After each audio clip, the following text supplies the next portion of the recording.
Dan Delmar and Robin Flynn in for Aaron on this breaking news day. A lot of breaking news today. Another big news story developing is Ticketmaster and their data breach. I got an email yesterday. We were talking about this on the show.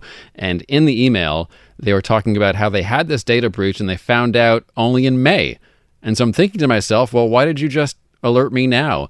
This is being covered around the world by international journalists, including our next guest from Wired Magazine. Kim Zetter writes, hackers detail how they allegedly stole Ticketmaster data from Snowflake. Snowflake is a third-party contractor, I take it. And joining us now is Kim Zetter, the writer for Wired. She's also the author of 0 Day, Stuxnet, and the launch of the world's first digital weapon. Kim, welcome to CJAD.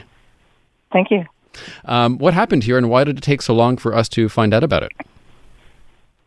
Well, I'm not sure why you're only now getting notice from Ticketmaster, because Ticketmaster has known about the breach since probably early June or late May. What happened was that some hackers got into, as you noted, it was a third-party cloud provider called Snowflake. They store data for customers, and they have some tools that are used to do analytical research on the data for customers. And the hackers were able to get into that storage account. How secure are these third-party cloud software services? You know, when you're asked for information online, you're almost always promised a secure shopping experience. But when these kinds of things happen, what kind of recourse do we even have as consumers? Should we be more careful with the information that we're sharing? Yeah, I mean, the problem is that even though you might be giving information directly to one business that you're doing some kind of transaction with, such as an e-commerce site, things like that, the data doesn't necessarily stay with them. It can go to a third-party data storage, as like in this case with Snowflake, and that even third-party data storage can be handled by yet another third-party company that you're not doing direct business with. And that's what's happening in this case. Ticketmaster's data is being handled by a third-party company called EPAM Systems. It's actually a Belarus-founded company, but it's now based here in the U.S. And EPAM Systems then stores that data from Ticketmaster in a cloud storage account managed by Snowflake. And so both EPAM Systems and Snowflake has access to that data. And if either of those third-party companies don't protect those accounts, then hackers can get into it. And so Ticketmaster, doesn't necessarily have direct responsibility for what happens to the data in that case, but they do have responsibility for choosing third-party companies wisely and making sure that those third-party companies that are handling their data have secure handling practices. Now, Kim, interestingly, you actually spoke to the hackers. They call themselves shiny hunters. Why do they do this?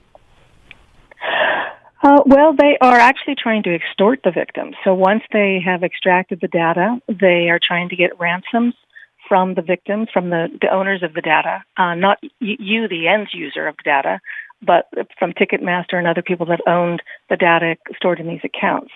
And so they've been trying to extort them. In some cases, very rarely, they're successful. In many cases, the companies are basically saying, no, they're not going to pay. And then in that case, the hackers threaten to expose the data publicly. Okay, that's kind of scary because when I read the email, I got the impression from Ticketmaster, hey, no big deal. We're going to give you a free TransUnion membership to monitor your identity. I checked my credit card statement. I didn't see any strange charges, but should I cancel my card anyway? Change my Ticketmaster password? Like, what's the best way to handle this? The best way is to do what you're doing, monitor your account, and if you see any transactions, then you should notify your card holder, your card issuer. The hackers, it's really unclear. Ticketmaster has been a little foggy about what data got stolen. The hackers claim, and you can't always trust what the hackers are saying, they claim that they were able to get details on 30 million customers, Ticketmaster customers, which included 28 million credit card numbers. Now, it's unclear if those numbers were encrypted and therefore not valuable to the hackers, or if they were in clear text, and then they might be able to do charges. So, it's always good when you discover that your account or your data has been stolen to monitor your accounts, or if a company offers you free credit monitoring, then to take that. You write in your story for Wired that the hackers say the credentials were stored on a worker's machine in a project management tool called Jira. This happens a lot in companies. People store passwords in Slack, Jira, or other workplace systems. Is that what's at cause here, or was this kind of more sophisticated than that? No, it's actually worse than this. So they didn't actually get into the employee system directly. What they did was they went back into repositories of old leaks of data stolen by what are called infostealers. Infostealer is malicious software that infects the system, and then it will steal usernames and passwords from that system for whatever accounts you have access to, like your Gmail account or a banking account or an e-commerce account, things like that. So this infostealer will just store random usernames and passwords in a huge database, and then the hackers make these repositories of credentials available to other hackers. They'll sell them. And those credentials, if users never change them, they can remain active for years.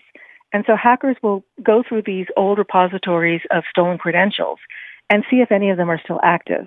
And in the case of one of the EPAM workers, his credentials had been stolen and leaked by one of these infostealers in a hacking forum, and the hackers used it. It was still active to gain access to a system. Man, change your passwords, everyone. Right, and then once on that employee system, they were able to get credentials for the Snowflake account that the employee was managing for Ticketmaster. Now, I should say that EPAM has denied that it was the source of this breach, but they haven't been very transparent about the investigation that they've done to determine this. Thanks very much for your time. Kim Zetter, journalist, and she writes for Wired how hackers detailed how they allegedly stole Ticketmaster data from Snowflake, the provider there.